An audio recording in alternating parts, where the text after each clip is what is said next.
50 से भी ज्यादा कॉन्फिडेंशियल और top secret US intelligence documents, जहां रशिया यूक्रेन वॉर के साथ countries like China, Russia, Iran, Israel, North Korea, South Korea और इजिप्ट के साथ साथ कई और कंट्रीज की क्रूशियल और कॉन्फिडेंशियल डेटा यूएस की इंटेलिजेंस पेंटागन से लीक हो चुका है। According to the Bellingcat report, जिन्होंने खुद इन्वेस्टिगेशन करके इन डॉक्यूमेंट्स का पब्लिक प्लेटफॉर्म पर आने से पहले मेन सोर्स की जांच पड़ताल करी, तो पता चला कि इसकी शुरुआत माइनक्राफ्ट गेम के एक डिस्कॉर्ड सर्वर के चैट रूम से हुई। और ऐसा करके यूएस ने खुद को एक्सपोज कर लिया है, क्योंकि न सिर्फ दुश्मन देशों के बारे में इंफॉर्मेशन सामने आई है, बल्कि यूएस ने खुद के क्लोज एलीज कंट्रीज की क्रूशियल और जासूसी की खबर भी लीक कर दी है। नमस्कार दोस्तों, मैं हूं शांतनु शर्मा और वीडियो में आगे बढ़ने से पहले प्लीज चैनल को जरूर सब्सक्राइब करना। सबसे पहले शुरुआत करते हैं रशिया यूक्रेन वॉर से, जहां डॉक्यूमेंट्स ने इस वॉर से रिलेटेड बहुत ही क्रूशियल इंफॉर्मेशन लीक कर दी है। फर्स्टली, डॉक्यूमेंट्स के अकॉर्डिंग यूक्रेन का S-300 missile defence system May end तक और SA-11 गेटफ्लाई सिस्टम मार्च तक पूरी तरह डिप्लीट या समाप्त हो सकते हैं।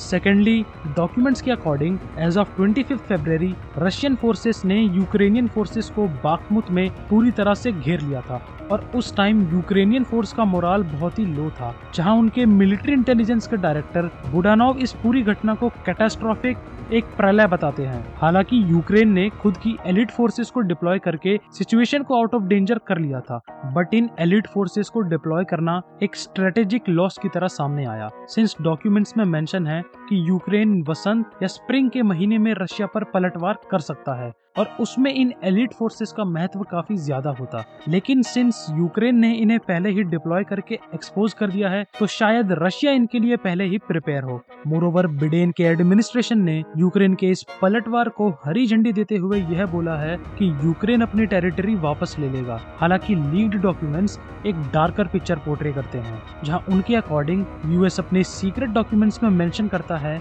कि यूक्रेन को रशिया के सामने बहुत स्ट्रगल करना पड़ेगा, as reviewed by the post. Thirdly, number of casualties दोनों ही तरफ से छिपाई जा रही हैं, जहां लीक डॉक्यूमेंट्स में कई एडिटेड नंबर भी सामने आए। फोर्थली, डॉक्यूमेंट्स ने बड़ा खुलासा करा है कि यूएसए यूक्रेनियन प्रेसिडेंट जेलेंस्की की जासूसी करता है और उसे जेलेंस्की पर भरोसा नहीं है, जिसे देखते हुए यूक्रेन के कई ऑफिशियल्स इस बात पर बहुत ज्यादा हताश नजर आए। डॉक्यूमेंट से रशिया को लेके बहुत ही क्रूशियल न्यूज सामने आई है, जहां डॉक्यूमेंट्स मेंशन करते हैं कि यूएस के कई जासूस रशिया में हैं। यहां तक कि रशियन मिलिट्री में भी कई लोग यूएस के हाथों बिक चुके हैं और उन्होंने कई बार यूक्रेन को अटैक होने से पहले ही सीक्रेट न्यूज लीक कर दी है, जिससे यूक्रेन कई बार सिचुएशन को अच्छे से टैकल कर पाया है। मोरोवर, रशियन प्रेसिडेंट पुतिन को भी ऐसा आभास था, इसलिए उन्होंने अपनी मिलिट्री हायरार्की में कई सारी शफलिंग और चेंजेस भी करे। एक और लीक डॉक्यूमेंट बताता है कि रशिया ने सोल्जर्स के मोराल को बूस्ट करने के लिए एक टैक्टिक अडॉप्ट करी है, जिसमें वो नाटो के टैंक्स को डिस्ट्रॉय करने के लिए स्पेशल मॉनेटरी फंड्स दे रहे हैं। उन फॉरेन टैंक्स को डिस्ट्रॉय करके वीडियो पब्लिश करने को भी बोला है, जिससे यूक्रेन के सोल्जर्स का कॉन्फिडेंस भारी मात्रा से गिर जाए। आगे बढ़ने से पहले अगर आप मेरे एफर्ट्स को अप्रिशिएट करते हैं तो जरूर अपना थैंक यू मुझे सब्सक्राइब और वीडियो को लाइक करके भेजना। लास्टली, डॉक्यूमेंट्स में नाटो कंट्रीज की 97 स्पेशल फोर्सेस के नाम और नंबर्स भी मेंशन है, जिनकी स्पेशल फोर्सेस यूक्रेन में ऑपरेट कर रही हैं, नेमली यूनाइटेड किंगडम, जिसके सोल्जर्स सबसे ज्यादा नंबर में प्रेजेंट हैं, that is 50, followed by Latvia 17, France 15, the United states 14 and the Netherlands 1। China, north Korea, Israel और बाकी देशों पर बढ़ने से पहले अगर आपको वीडियो इन्फॉर्मेटिव लगी तो जरूर इसे शेयर करना। Next we have Egypt. Egypt को लेके भी एक बड़ी न्यूज सामने आई है, जिसमें इजिप्ट के प्रेसिडेंट LCC और सीनियर इजिप्शियन मिलिट्री ऑफिशियल के बीच की कॉन्वर्सेशन बाहर आई है, जहां रशिया को 40,000 रॉकेट्स के साथ साथ और भी गोला बारूद देने की बात सामने आई है। और इजिप्ट ने इस पूरी डील को अपने western allies, that is America, Europe, Australia, इन सभी से सीक्रेट रखी थी। हालांकि इजिप्शियन और रशियन ऑफिशियल्स इन एलिगेशंस को नकारते हुए आए हैं। सर्बिया, जो कि अपनी एनर्जी नीड्स के लिए रशिया के ऊपर निर्भर रहता है,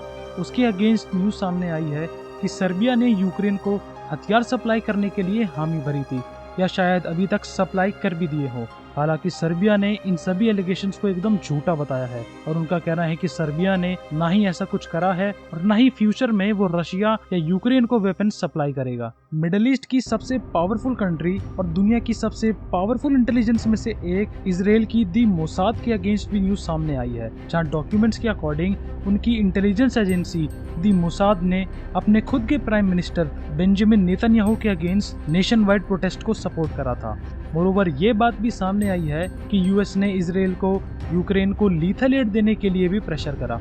वैसे देखने वाली बात तो ये भी है कि यूएस और इजराइल बहुत ही अच्छे दोस्त हैं, यट यूएस का पीछे से इजराइल पर खुफिया निगरानी रखना इजराइल के लिए बहुत बड़े सवाल पैदा करता है और शायद ये देखते हुए पीएम अपनी इंटेलिजेंस में भी काफी शफलिंग करें। अमेरिका के एक और क्लोज दोस्त यूनाइटेड अरब एमिरेट्स के खिलाफ भी न्यूज सामने आई है, जहां डॉक्यूमेंट्स बताते हैं कि यूएई रशियन जासूसों के साथ मिलकर यूएस और यूके के खिलाफ जासूसी करने की प्लानिंग कर रहा था। मोरोवर यूएई में रशियन वेपन्स रिपेयर फैसिलिटी स्थापित होने की बात भी सामने आई। चाइना के खिलाफ भी कई न्यूज सामने आई, जिसमें पहली है कि चाइना की डोंगफैंग फैमिली की मिसाइल यूएस की बैलिस्टिक मिसाइल डिफेंस सिस्टम को चीर सकता है। मोरोवर डॉक्यूमेंट्स ने मेंशन करा कि NATO provided weaponry support China को इस वॉर में खींच सकता है। साउथ कोरिया और यूएस के बीच की इंटरनल कन्वर्सेशन भी लीक हो चुकी है, जहां साउथ कोरिया अपनी लीथल एड की पॉलिसी पर परेशान दिखाई दिया, जहां यूएस कोरियन वेपन्स को यूक्रेन भेजने के लिए कह रहा था, जिस पर साउथ कोरिया अपनी पॉलिसी जो कि कहती है कि साउथ कोरिया उन कंट्रीज को लीथल वेपन्स प्रोवाइड नहीं करेगा जो झगड़े या कॉन्फ्लिक्ट में फंसे हुए हैं, उस पर असमंजस में था। नॉर्थ कोरिया को लेकर भी डॉक्यूमेंट्स ने बताया कि अपनी रिसेंट मिलिट्री परेड में अपनी इंटरकॉन्टिनेंटल बैलिस्टिक मिसाइल्स की क्षमताओं को नॉर्थ कोरिया एक्चुअल कैपेबिलिटीज से काफी ज्यादा दिखा रहा है। मोरोवर डॉक्यूमेंट्स के अकॉर्डिंग नॉर्थ कोरिया का उद्देश्य था खुद को यूएस के लिए एक बड़ा न्यूक्लियर थ्रेट दिखाना। इन सभी कंट्रीज की ऐसे क्रूशियल और क्रिटिकल इंफॉर्मेशन लीक हो जाने के बाद ये बात बहुत ही क्लियर हो जाती है कि यूएस के डबल स्टैंडर्ड्स शत्रु देशों के साथ साथ अपने क्लोज देशों पर भी अप्लाई होते हैं, जहां वो सामने एक ऐसी पिक्चर पोर्ट्रे करता है जो रियलिटी से कहीं गुना अलग और भयंकर होती है। मोरोवर यूएस की घातक गलती पर सारी कंट्रीज का रिएक्शन काफी क्रिटिकल रहे हैं। मोरोवर खुद को डिफेंड करने के साथ साथ कंट्रीज ने यूएस के ऊपर भी अपना गुस्सा जताया है। आशा करता हूँ कि वीडियो आपको पसंद आई होगी और आपने जरूर कुछ इन्फॉर्मेटिव और कुछ नया सीखा होगा। ये इन्फॉर्मेशन दूसरों के साथ शेयर करना बिल्कुल मत भूलना और वीडियो को लाइक और सब्सक्राइब भी जरूर करना। मिलते हैं अगली वीडियो में। जय हिंद।